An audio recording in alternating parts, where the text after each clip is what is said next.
Nuk kam asnjë problem me aksionet politike të deputetëve në Kuvendin e Republikës së Kosovës, nëse ajo ka vlerësuar që kjo është forma, atëherë le të vazhdoj ta bëj, nuk kam asnjë problem. A do të ketë shkelje kushtetuese në iniciativën e Savant prapë?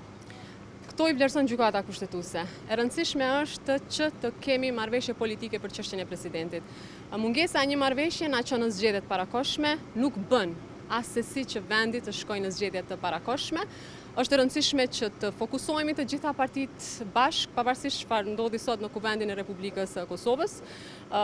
Unë mendoj që duhet të vazhdojnë takimet, jo refuzimet të takimeve dhe as kërkesa në shpërputhje me vullnetin e qytetarëve apo në shpërputhje me fuqinë politike të subjekteve politike.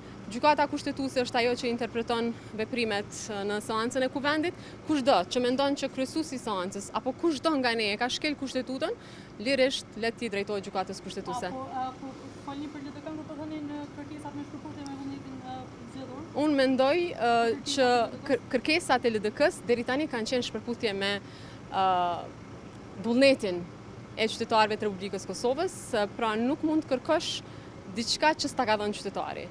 Dhe kjo situatë ka ndodhur edhe vitin e kaluar, edhe në fillim të këtij viti, po ndodh edhe tani, duke që vetëm lëvizja vetëvendose ka reflektuar nga kritika, por që mesazhin e qytetarëve nuk po e kuptojnë drejt subjekte tjera politike. Faleminderit.